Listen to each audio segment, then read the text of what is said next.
Hi everybody, this is Ro coming to you from Myrtle Avenue Studio.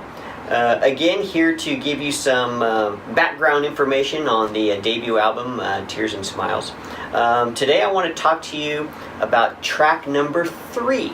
Track number 3. So track number 3 is kind of interesting. It's a little bit of a departure from the first two tracks. The first two tracks are kind of mellow, kind of sweet. Track number 3 is a little bit more of a rock and roll type of song. The song is called Baby Blue. Baby Blue. And the way I chose this one is very different from a lot of the other songs. Some of you might know that my day job is I'm a teacher.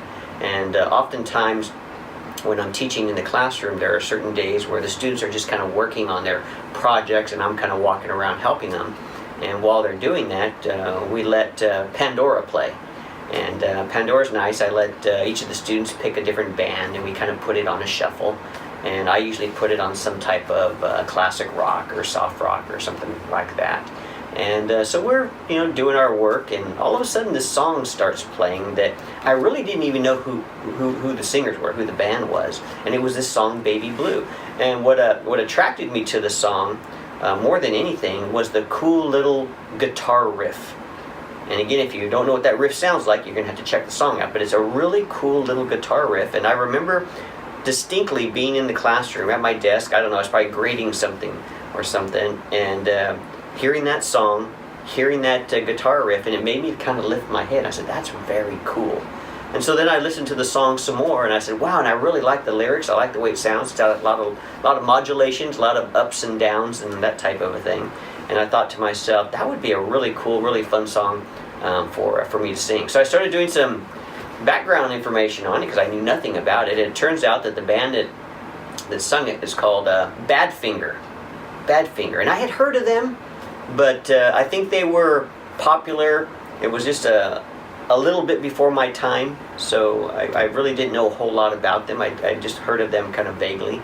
And so I started doing some research. I love going on YouTube and looking up rock and roll documentaries, and I looked into this band called Badfinger. And some of you already know, but for those of you that don't, the story behind Badfinger is tragic. These guys were young, probably in their teens, probably late teens, 18, 19 years old. And they made a deal with a record label, and I guess it was a horrible deal that they couldn't get out of. And it was so bad that the leader of the band, his name was Peter Ham.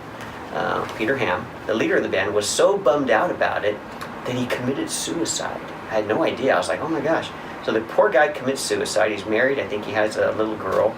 And it devastated the rest of the band. In fact, his kind of partner in the band, there was kind of two of them that were kind of, I don't know, the thrust behind all the cool music that Badfinger put out. The other guy who was part of the band, I guess his sidekick, so to speak, he was so bummed out that his buddy had killed himself.